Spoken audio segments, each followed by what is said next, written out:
So Esko Terengganu berusia 60 ke atas telah didakwa oleh SPRN atas faktor penyalahgunaan kuasa. Di mana didakwa Esko tersebut menggunakan kedudukan dan juga posisi untuk meletak anak-anak beliau di GST. Apa yang menarik, masa isu ni naik, pada masa yang sama juga fungsi PN baru dilantik.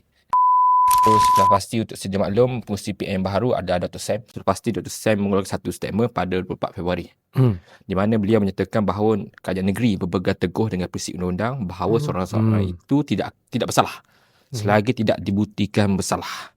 Dan pada masa itu juga, Dr. Sam juga menekankan supaya semua pihak tidak buat sebarang spekulasi dan membiarkan dakwaan itu bergerak secara adil. Bila Menteri Besar ni Dr. Sam bagi pendapat tersebut, pendapat tu tak salah kan? Tapi ada orang juga kalau kata kita kena gantung ataupun kita kena rehatkan ataupun dia kena letak jawatan pun ada merit juga. Untuk makluman, semalam bahawa Esko tersebut telah didakwa di mahkamah. So, saya ada keluarkan satu kenyataan media yang menekankan dua perkara. Yang pertama adalah saya mengatakan bahawa Esko ini perlu direhatkan atau mengambil cuti.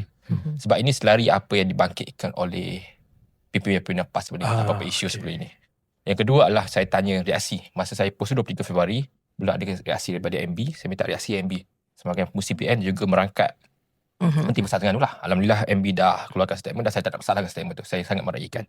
Tapi benda yang saya nak kita rungkaikan dan bincangkan pada hari ini tentang konsistensi atau konsistennya pimpinan PAS. Macam saya kata sebelum ni, kenapa saya minta untuk dicuti atau direhatkan? Kita tersebut ada dua kes yang menjadikan bahawa pemimpin PAS ini tidak konsisten. Yang pertama, dakwaan. Dia dakwaan lah kepada Timbalan Kota Malaysia 1. Datuk Muhammad Hamid. Muhammad Hamid. Yang mengatakan ada kronisme, nepotisme dalam kerajaan negeri. Dan saat itu juga Ketua Perangan PAS Negeri, iaitu Ustaz Fawaz atau sebagai Babi Fawaz lah, ke merangkat ahli Parlimen Tempatan Pauh mengeluarkan satu statement untuk Datuk Dr. Hamid Muhammad ni untuk meletakkan jawatan. Serta-merta semua jawatan. Itu yang pertama.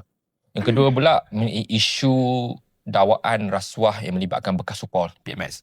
Yang di mana Ketua Perangan Pusat Ustaz Fazli ataupun sebagai Wabi Fadilah Syari mengeluarkan satu statement yang untuk bukan hanya Supol perlu letak jawatan, tapi juga PMS juga letak jawatan. Tapi yang menarik, bila perkara ini berlaku pada pimpinan mereka, saya nak benda ni adil lah. Dia jadi lain. Mengatakan bahawa Esko tak perlu letak jawatan dan sebagainya. Bagi saya, di peringkat parti keadilan, kenapa statement itu dikeluarkan adalah kita buat reaksi yang sama apa yang PAS buat. Supaya kita nak ukur adakah dia orang konsisten dengan apa yang mereka bawakan. Tapi sudah pasti tak konsisten. Kami di peringkat parti keadilan sentiasa menegakkan bahawa seseorang itu tidak bersalah selagi tidak dibuktikan bersalah. Isu-isu yang berlaku, kita memastikan bahawa benda itu dibuktikan bersalah. Itu pertama.